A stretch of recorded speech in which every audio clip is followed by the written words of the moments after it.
You kind of feel like sort of like, why am I doing this?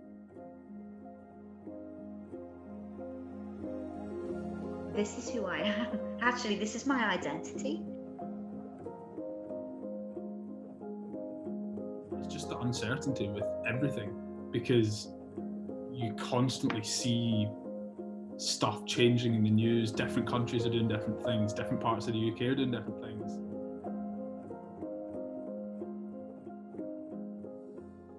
My name's Sarah Harrington, and I started playing cello when I was about 10. I was brought up in a musical family, so music was always a part of my life. I'm a Nushka Nangai. People call me Nushi, but it's up to preference. I study jazz trombone at the Royal Conservatoire, and my instrument is trombone, obviously, but I also sing. And I'm in my 4th year. I usually gig a lot, but as a result of COVID, it's just not a thing. I'm Mark McNeilage. I'm a songwriter and singer and performer when COVID isn't happening, and I write and record a lot of music and gig when I can. Jazz really came when I was in the East Renfrewshire Schools Jazz Band, and we played like lots of sort of like soul, sort of like big bandy tunes, but not really, because everyone was at like a level where they weren't like really, they couldn't really play big band music to its full potential.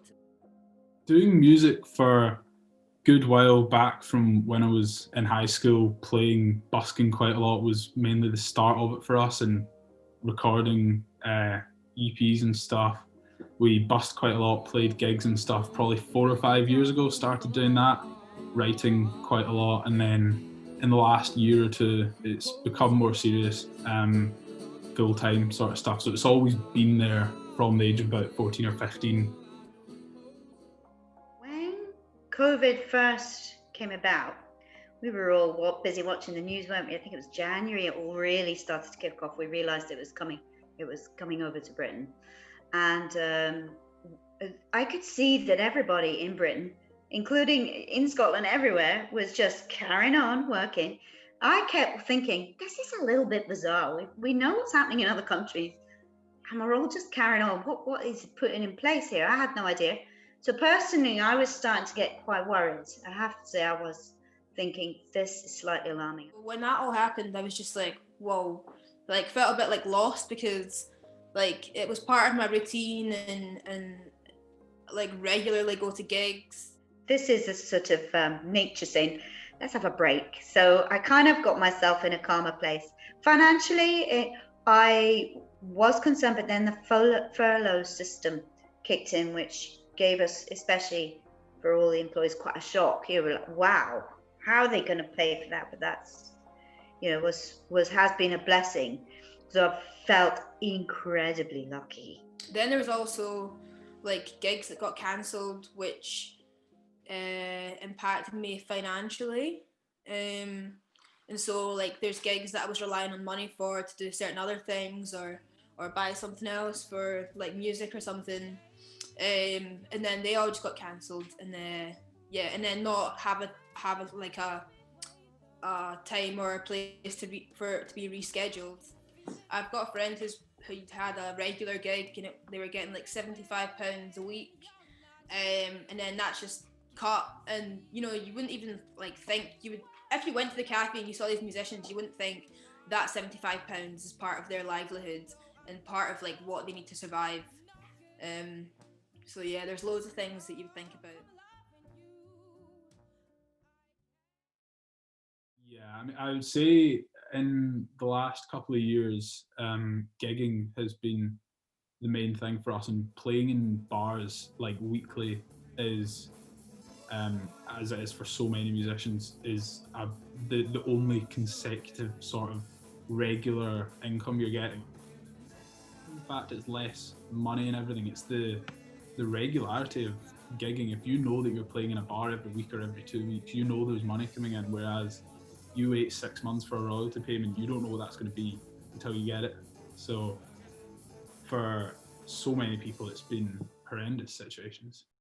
collaborating with people like online, and that's something that I haven't really, like delved into like in the past, is like working with people on a project, like a piece of music that they have.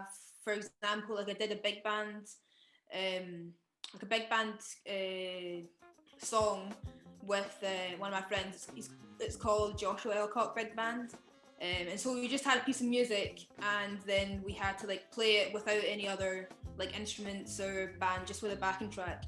And then send it, and then he would edit them together with the video and the sound.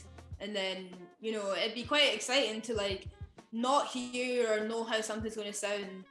Send a video of you just in the bedroom, and then like 2 weeks later you've got this whole big band arrangement that people from different parts of the country, or like far, like I'm sure there's people from London that have done it, London and Glasgow, like different parts of Scotland, really remotely, but we're all able to come together and like essentially perform a piece of music.